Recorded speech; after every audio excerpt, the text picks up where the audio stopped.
लग्न झालेल्या जोडप्यांचा पहिला 1-2 वर्षांचा गोडी गुलाबीचा काळ, मनसोक्त फिरणं, खाणं पिणं आणि एकमेकांसोबत वेळ घालवण्यासाठी केलेली शॉपिंग, एकमेकांना समजून घेण्याची ही फेज खरं तर खूप रोमॅन्टिक असते. आता कपल्स म्हटल्यावर थोडेफार खटके उडणारच, पण त्या पलीकडे सगळं काही आनंदी आनंदगडे, जिकडे तिकडे चोहूकडे असा एकूण नवीन जोडप्यांचा प्रकार असतो. पण होतं काय, या नादात अनेक बारीक सारीक पैशांच्या गोष्टींकडे दुर्लक्ष होतं. दोघांचा जॉब तर सुरू आहे ना, पैसे तर घरात येत आहेत ना, असं म्हणून वाटेल तशी उधळपट्टी चालू असते. नाही म्हटलं तरी मंथ एंडला खिसा रिकामा झाला की घर खर्चाच्या बजेटची थोडीफार सिरियस चर्चा होते, पण ती तेवढ्यापुरतीच. नंतर पगार झाला की पुन्हा पहिले पाडे 55च. या चुकांमध्ये मग अचानकच हॉस्पिटल, तसेच लोन यासारखं एखादं आर्थिक संकट समोर उभं राहतं आणि मग याच नव्या कोऱ्या जोडप्यांचं नवेपण संपून जातं आणि यानंतरचं सगळं आयुष्य अगदी काटकसरीमध्ये किंवा कर्ज फेडण्यावारी हे घालवावं लागतं. सध्याच्या या मॉडर्न जोडप्यांचं बिघडलेलं हेच आर्थिक गणित कसं रुळावर आणता येऊ शकतं, हेच आपण आजच्या अर्थक्रांतीच्या या स्पेशल व्हिडिओच्या माध्यमातून समजून घेणार आहोत. लग्नाचा निर्णय घेतलेल्या, नवकोरं लग्न झालेल्या आणि 1-2 वर्षांची संसाराची गाडी पुढे ढकलत आणणाऱ्या या जोडप्यांनी आपलं आर्थिक नियोजन कसं ठेवलं पाहिजे, या जोडप्यांकडून हमखास होणाऱ्या चुका नेमक्या कोणत्या असतात, या चुकांमधून वेळीच सावध कसं व्हायचं, ते सगळं आज सविस्तर साध्या सोप्या भाषेत समजून घेऊयात. नमस्कार, मी प्रिया आणि तुम्ही पाहताय अर्थक्रांती. लव्ह मॅरेज असो किंवा अरेंज मॅरेज, लग्न म्हटलं की येतो तो भरमसाठ खर्च. बर, हायब्रिड कल्चर म्हणा की काही, पण अगदी प्री वेडिंग, ज्वेलरी, संगीत सेरेमनी, सप्तपदी, फोटोशूट आणि भरपूर सारा झगमगाट हे आता जणू कंपल्सरी झालंय. लग्नानंतर फिरायला आणि लहान मोठ्या गोष्टींवर पाण्यासारखा पैसा खर्च होत असतो. खरं तर लग्न म्हणजे दोघांच्याही नवीन प्रवासाची सुरुवात असल्यामुळं हा खर्च होणं स्वाभाविक देखील आहे. पण यामुळे लग्नानंतर जर नवीन जोडप्यावर आर्थिक ताण येणार असेल, तर हा सगळा खर्च नेमका कसा आटोक्यात आणता येईल, यावर कपलनं डिस्कस करणं महत्वाचं ठरतं. एखाद्याची ऐपत असेल पण दुसरा मात्र त्याला वरचढ ठरण्याच्या नादात अशा लग्नापायी कर्जबाजारी होऊ शकतो.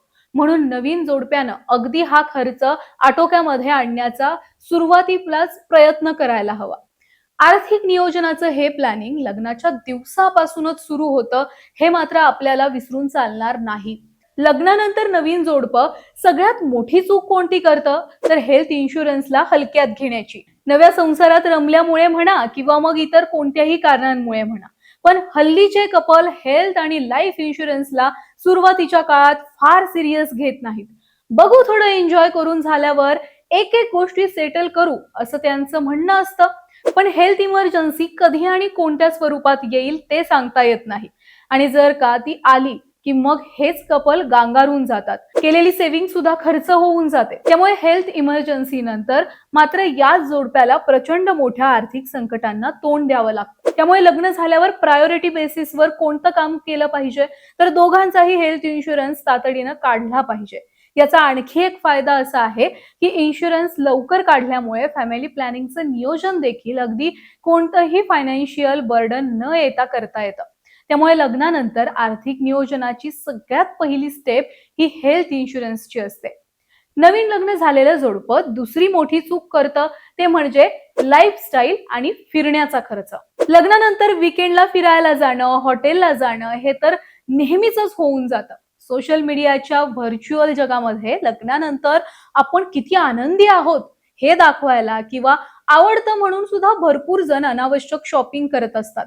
हा खर्च इतका असतो की यामुळे सेव्हिंग करायला तर सोडाच, पण घरखर्च भागवायला सुद्धा मंथ एंडला पैसे पुरत नाहीत. म्हणून लग्न झाल्यावर आपला खाण्यापिण्यावर आणि शॉपिंगवर नेमका किती खर्च होतोय याचा कॉन्शियसली विचार करावा लागतो. हा सगळा खर्च रेकॉर्ड करून ठेवला तर किमान आपण बजेटपेक्षा जास्त तर खर्च करत नाही ना, हे मॉनिटर करणं सोपं जातं. वीकली आणि मंथली रिव्ह्यू घेतल्यावर यातल्या नेमक्या कोणत्या गोष्टींची आपण कॉस्ट कटिंग करू शकतो याचं सुद्धा नियोजन करणं यामुळे सोपं जातं. नवीन लग्न झालेलं जोडपं तिसरी पण सर्वात मोठी चूक करतं ते म्हणजे घर खर्चाचा कोणताही अंदाज नसणं. जर तुम्ही घरातील व्यवहाराच्या कोणत्याच गोष्टी सांभाळल्या नसतील तर लग्नानंतर घर नेमकं कसं चालतं याचा अंदाज दोघांपैकी कुणालाही नसतो. त्यात सध्या जॉबमुळे घरापासून हे जोडपं शहरामध्ये एकटं राहत असतं. अशा वेळी घर चालवण्याचे सुरुवातीचे बाळकडू आई वडिलांकडून शिकता येत नाहीत आणि मग इथेच सगळा सावळा गोंधळ उडतो. घरात उपयोगी पडतील म्हणून बऱ्याच बिनकामाच्या महागड्या गोष्टी घरात आणल्या जातात. एकदम किराणा न भरता अगदी मनाला येईल तसं आणि आठवेल तसा किराणा हा आणला जातो. त्यामुळे महिन्याला आपल्याला नेमकी कोणती गोष्ट किती लागते याचा अंदाजच आपल्याला लागत नाही. म्हणून घर खर्चाची, महिन्याची किराणा आणि बाजाराची यादी तयार केली तर वारंवार दुकानाला चक्रा मारण्याच्या वेळा या येणार नाहीत आणि महिन्याभरात घर खर्चाचं बजेट सुद्धा फिक्स करता येतं. लग्न झालेलं जोडपं यानंतर चूक करतं ते आर्थिक संवाद न साधणं. बघा, लग्नानंतर बाकीच्या चर्चा या जेवढ्या इंटरेस्टिंगली केल्या जातात तेवढाच वेळ आर्थिक नियोजन, सेव्हिंग, गुंतवणूक याला अजिबात दिला जात नाही किंवा काही जोडपी तर याला सिरियसली सुद्धा घेत नाहीत. म्हणून लग्न झालेल्या जोडप्यांनी किमान आठवड्यातून तासभराचा वेळ काढून आठवड्याचा, महिन्याचा जमा खर्च नीट बघितला पाहिजे. तसेच SIP, म्युच्युअल फंड यापैकी कुठे गुंतवणूक करणं फायद्याचं ठरू शकतं हे ठरवलं पाहिजे. चांगल्या बजेटिंग ऍपचा वापर खर्चावर कंट्रोल आणण्यासाठी कसा करता येईल हे बघितलं पाहिजे. आणि सर्वात महत्वाचं म्हणजे दोघांनीही नीट विचार करून आपले 6 महिन्याचे, वर्षभराचे फायनान्स गोल हे ठरवले पाहिजेत. या सगळ्या गोष्टी अगदी टप्प्याटप्प्याने करून पाहिल्या तर आर्थिक पातळीवर होणारी तुमची तारांबळ ही खूप मोठ्या प्रमाणात कमी होऊन जाईल. आणि हो, तुम्हाला या निमित्ताने एकमेकांना चांगला वेळ सुद्धा देता येईल. नवीन लग्न झालेलं जोडपं आणखीन एक चूक करतं ती म्हणजे इमर्जन्सी फंड कडे केलेलं दुर्लक्ष. कसं आहे, लग्नाच्या आधी बॅचलर लाईफ जगताना डोक्याला फारसा शॉट नसतो, पण लग्न झाल्यानंतर तुमच्यावर एकमेकांची जबाबदारी असते. लग्नानंतर कधी कोणतीही इमर्जन्सी येऊ शकते, दोघांपैकी एकाचा जॉब सुद्धा जाऊ शकतो किंवा येणाऱ्या महिन्याचा इन्कम सोर्स हा अचानक बंद होऊ शकतो. म्हणून जोडपं नवीन जरी असलं तरी किमान 6 महिन्यांना पुरेल इतक्या इमर्जन्सी फंडची तरतूद आपण करायला हवी, जेणेकरून जॉब जरी सुटला तरी तुम्हाला नवीन जॉब शोधण्यासाठी पुरेसा वेळ मिळतो, फायनान्शियल बर्डन जाणवत नाही आणि सगळ्यात महत्वाचं म्हणजे अडीनडीला पैशांसाठी कुणापुढे हात पसरायची किंवा कर्ज काढण्याची गरज लागत नाही. यासोबतच लवकर कर्जाच्या जाळ्यात अडकणं, क्रेडिट कार्डवर उधळपट्टी करणं, गुंतवणुकीला उशिरा सुरुवात करणं, लवकर घर, गाडी यांच्यासारखी खर्चाची भुर्दंड पडणारी खरेदी करणं, बोलून तोडगा न काढता पैशासाठी पार्टनर सोबत भांडत बसणं, अशा कित्येक गोष्टी नवीन लग्न झालेल्या जोडप्यांनी अजिबात करता कामा नये. चुका या सगळ्यांकडून होत असतात.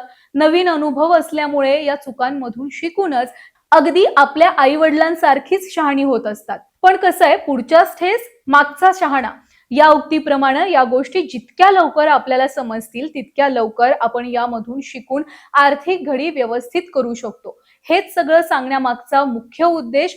बाकी तुमचंही नुकतंच लग्न झालं असेल किंवा लग्नाला अगदी 2-3 वर्ष झाले असतील तर तुमचं आर्थिक नियोजन तुम्ही सुरू केलं आहे का?